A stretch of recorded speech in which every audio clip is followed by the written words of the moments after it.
Hi. First things first, I'm sorry for taking a few weeks off. I had some personal reasons, but I've still been keeping very busy. There's a lot happening in the world. Obviously, I'm sure you've all heard and seen enough of that, but a lot happening in my own little world too. I'm going to give some updates on that, but first I should probably introduce this video. So, eras. People like talking about those, right? The term seems pretty topical. What really inspired this video was the fact that we're getting a new Playline Barbie with a new head mold. Well, not new. So Barbie has gone through a lot of changes over the years, obviously, and these changes are usually signified by which face is considered the standard at the time. For the last, I don't know, it feels like 300 years, really, she's had the Millie sculpt, or the Millie mold, or Millie face. I'm probably going to use all three terms interchangeably throughout this video. Sorry. Now, however, we're seeing a Playline Barbie with the Odile mold, which previously had only been used for collector dolls and a few assorted fantasy dolls, mermaids primarily. And there are rumors, whispers, if you will, that this marks Barbie's transition into a new era, which would mean a new face, new aesthetics, new marketing.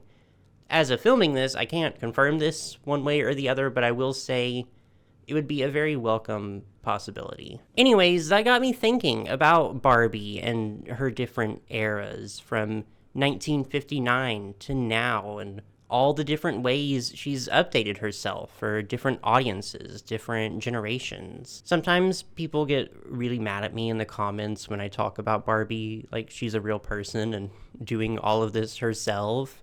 But she is, babes. That's my friend Barbara. She gave me permission to make this video. Don't worry.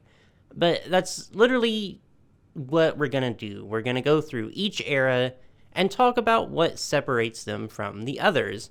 What in that time made Barbie Barbie. Before we get into it though, the update I promised. In my last video, I announced that I would be appearing as a founding streamer on Irium US, a casual streaming app for VTubers. I also have a big community post that covers all the necessary information for that, so please check it out if you're interested. Sorry if you're not interested, I understand, but I'm probably going to be promoting this whenever I can because I'm really excited about it and I want you guys there with me. What I want to announce now, though, is that I will be making my official debut stream on November 18th, 10 p.m. Central Time. Kinda late, yes, but that's my schedule. I'm pretty nocturnal, I'm afraid. But if you can't make it, don't worry, I'll be streaming there pretty regularly afterwards, so come and hang out with me. The app is available now on the App Store and Google Play. Now let's get into it. So I do want to preface this by saying that defining Barbie's eras is not an exact science.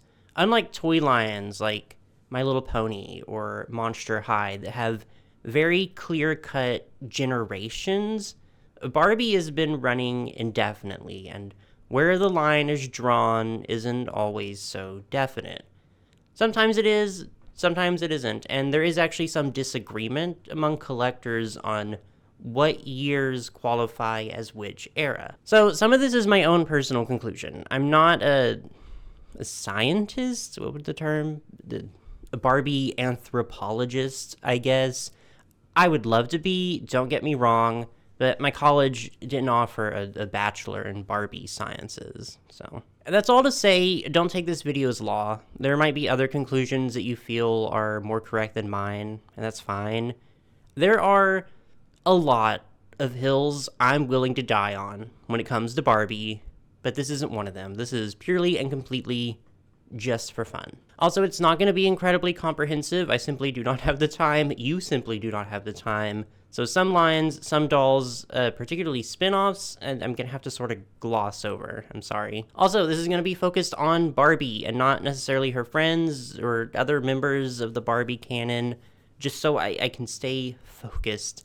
If you would like to watch a video over different Barbie characters, I do happen to have a shameless self-promotion right here, actually. So obviously we start at the beginning, the Barbie beginning, 1959, and this era, her very first one, I personally like to refer to as the teenage fashion model era, because that was the core tenet of her identity here.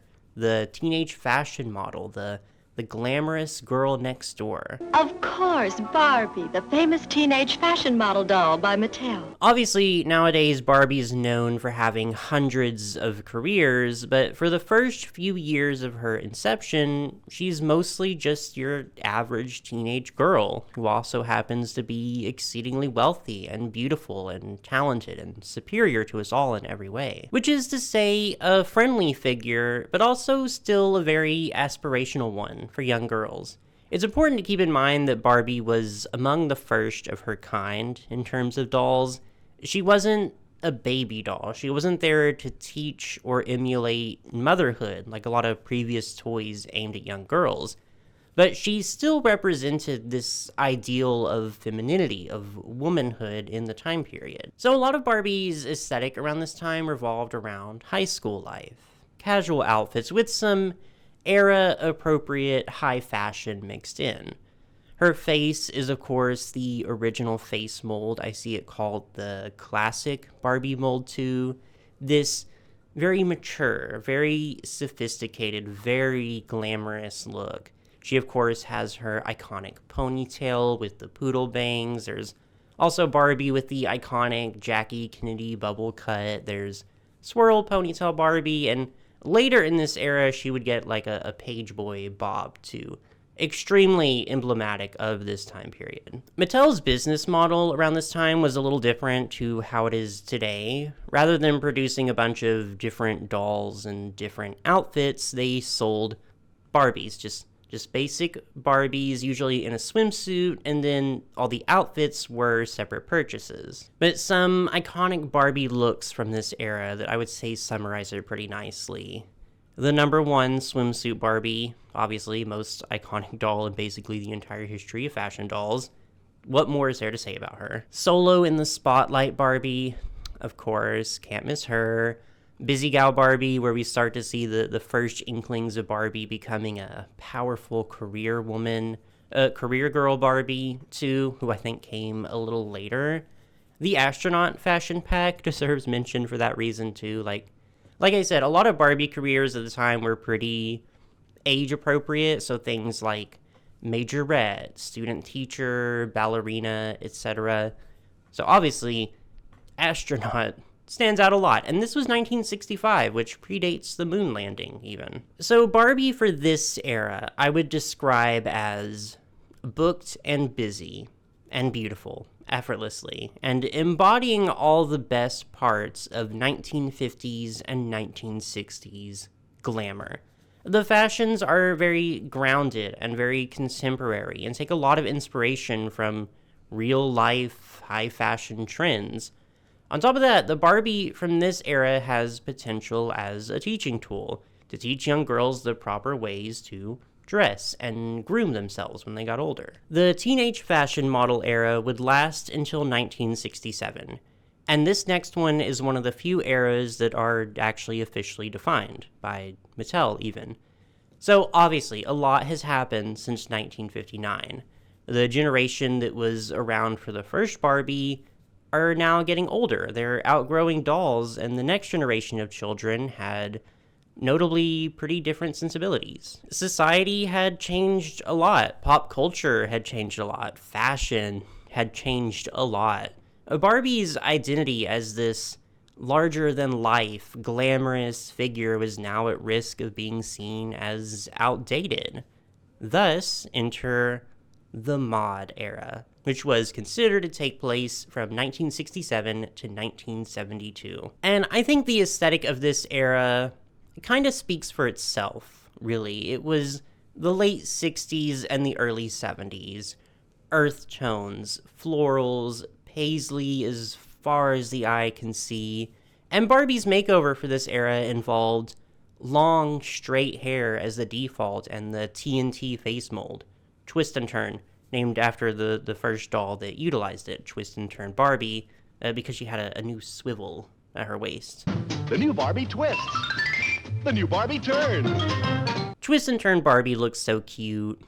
I love this face. So intentionally, Mattel decided to make her appear a lot more youthful than her first iteration. She has these big blue eyes and these rosy cheeks, which was also pretty in line with makeup trends from the time. And rather than the fashion model part of Barbie's character, they played up the teenage part. Her being a fashion model was still kind of a thing. It was just more important for her to be seen as, I would say, sort of like a best friend figure to the girls buying her rather than an aspirational figure. That's the vibe I get, anyways. In fact, if you look at the Wikipedia page that very helpfully lists all of Barbie's careers in chronological order, from 1967 to 1972, Barbie is completely unemployed. She did not have a single job throughout the entire mod era. So likewise, her fashions are very contemporary, not too high fashion anymore.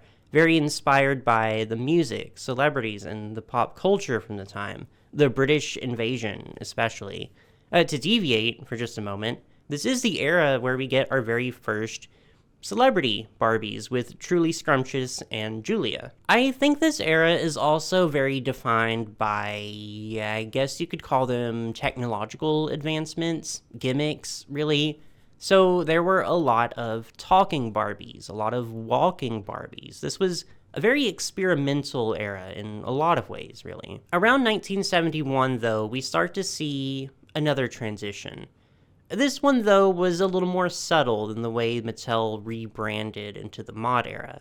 In 1971 comes Malibu Barbie, which ushers in what I call the Malibu era, which lasts from 1972 until 1977.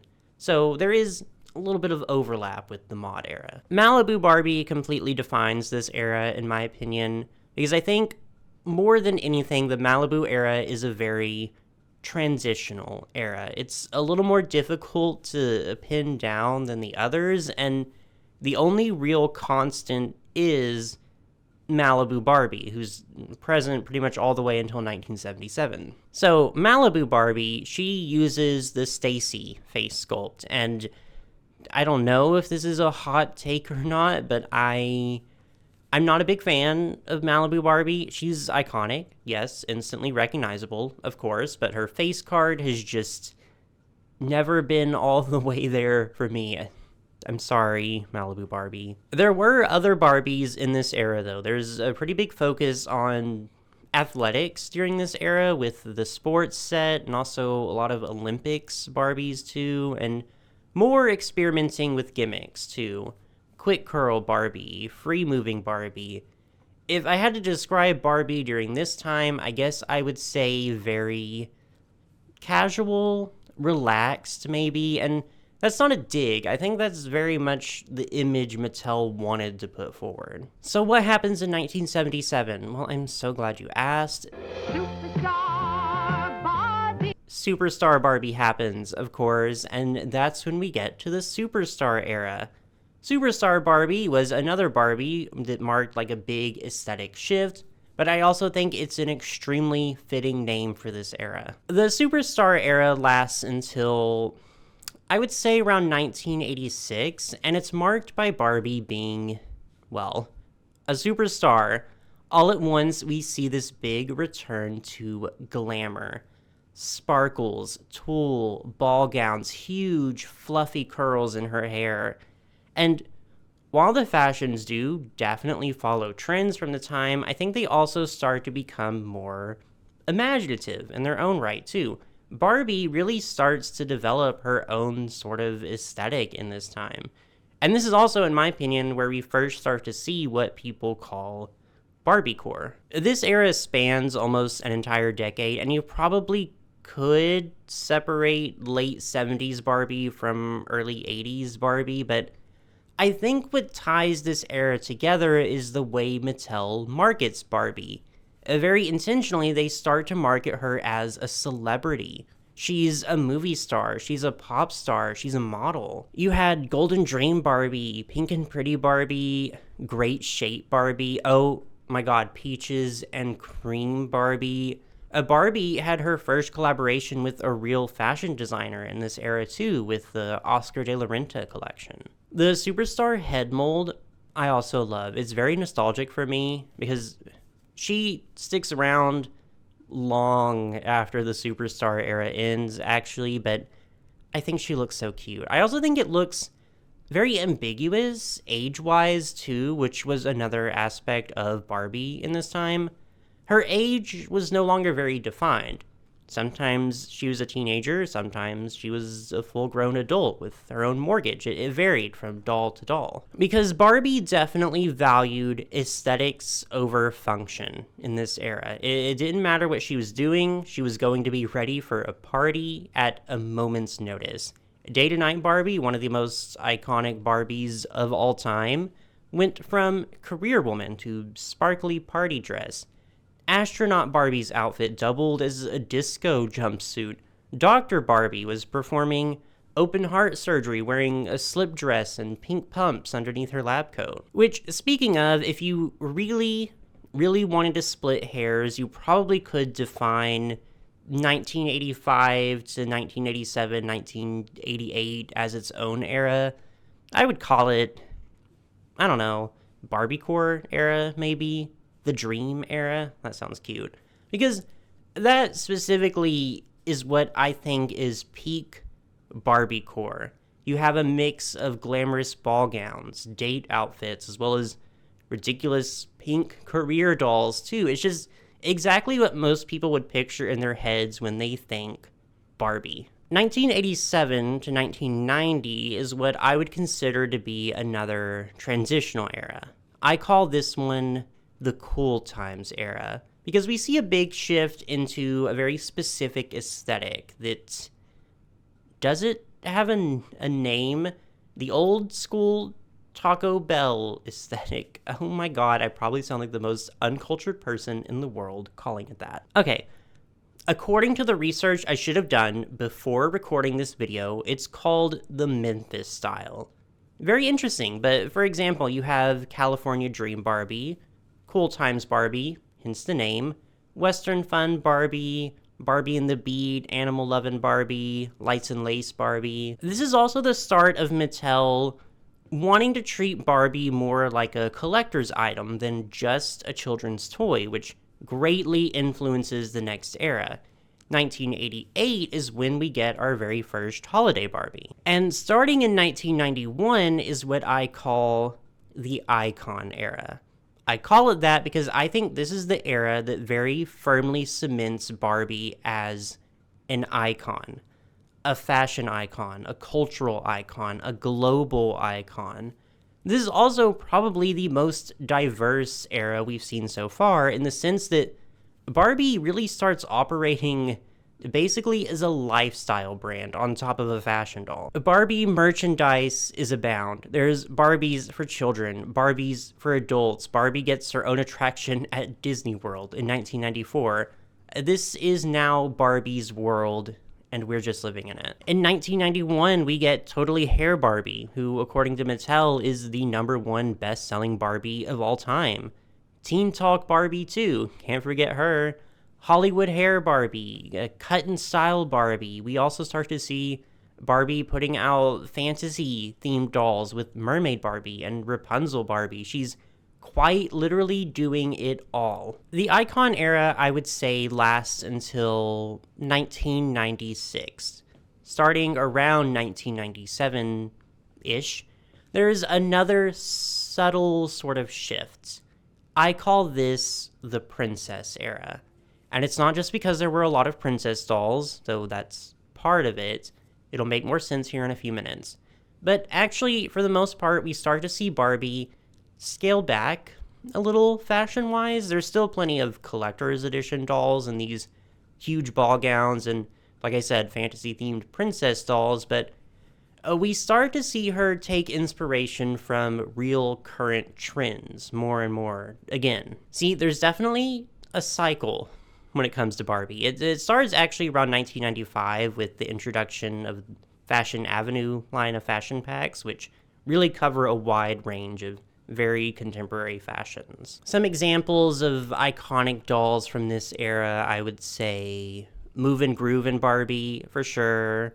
Hollywood Nails Barbie, Barbie Glam and Groom, Spot Scene Barbie, Happening Hair Barbie too. But two very important things happened in this era before we transitioned to the next one around 2003. First, the introduction of the Generation Girls spin-off line, which portrayed Barbie as a teenage girl living in New York City and kind of very much had its own storyline going on. This gave us the Generation Girl face mold, which would become Barbie's new standard face. Secondly, the premiere of Barbie's first full-length film, Barbie in the Nutcracker, in 2001.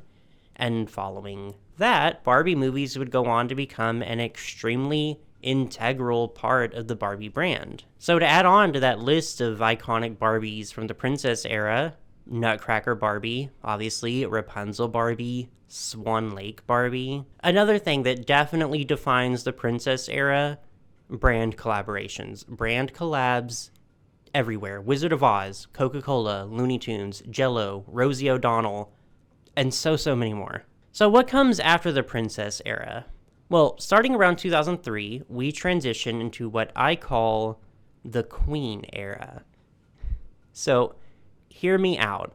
I call it this because Barbie continues to do pretty much exactly what she was already doing in the princess era, but she ramps it up to 100, and she continues to do so until around 2008. For contemporary fashions, Fashion Avenue is replaced by Fashion Fever, which has dolls that are extremely contemporary, very trendy, very fashionable, some extremely incredible Barbies there.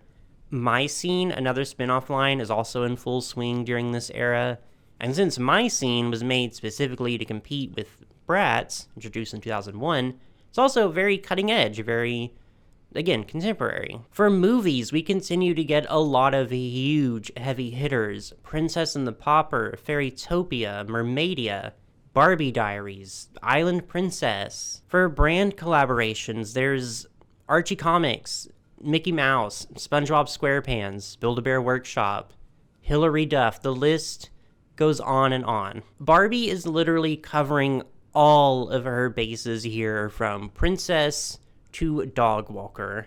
There's basically a Barbie for any occasion, any situation that you could ever want. So if I was going to describe Barbie throughout this era, it would be thriving. In 2009, Barbie introduced a new product line called Fashionistas, which ushers in what I call the Fashionista era. The Fashionistas were intended to be a line of essentially pretty basic Barbies that were very posable. I named this era after them, though, because I think their aesthetic just absolutely dominates this time period. 2009 to 2014 is Barbie at her sparkliest, her glitteriest, her mini dress-iest. This era is, I think, very analogous to the late Superstar era in that it's not at all concerned with being practical. Like, this is probably Barbie's most employed era. According to Wikipedia, she averaged 20 to 30 jobs per year throughout the Fashionista era. A lot of that is thanks to the I Can Be line, but I bring this up because you notice that even when she's dressed for a career, Barbie is still very pink and very sparkly, which for a lot of people is great. Me included, I love a lot of dolls from this era. It is, unfortunately, though, Barbie's worst selling era, like, on record. Barbie was struggling really, really hard in this time, and I think it starts to show in the later half of the Fashionista era. Product quality starts to take a pretty sharp decline, and Barbie starts to lose the public opinion on a lot of fronts. She's facing heavy criticism for being too stereotypically feminine, for being unrealistically proportioned, for setting impossible standards, and if Mattel was going to earn back the public favor, they needed to take some drastic changes. In 2015, Mattel launched the Barbie vlogs. In sharp contrast to, say, a lot of the past Barbie movies, These portrayed Barbie as a quirky and friendly, sometimes awkward teenage girl. One could say your average girl next door.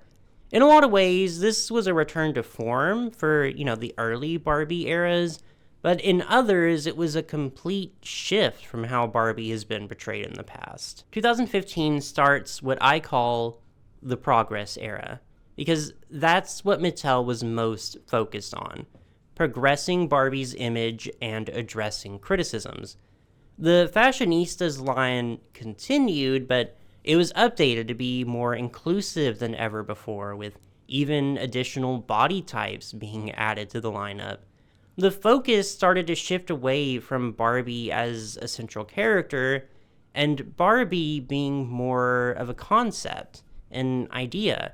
It's less about buying Barbie the doll, and more about buying a Barbie that maybe looks like you or someone you know. In this era, I would honestly say Barbie is less of a fashion doll and more of an educational toy in a lot of ways. Career dolls were changed to be as practical and realistic as possible. Fantasy dolls were scaled back considerably and quarantined completely to the Dreamtopia line. Fashions were, well, not fashionable.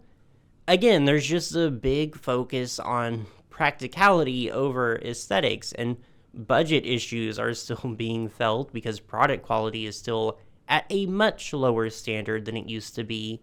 But Mattel is trying very, very hard to foster this image of a very progressive educational brand. It worked in some ways, but I don't think it worked in all the ways they were hoping for. The trademark of the Progress era is Barbie's new face mold, made to commemorate Mattel's new vision, the Millie mold.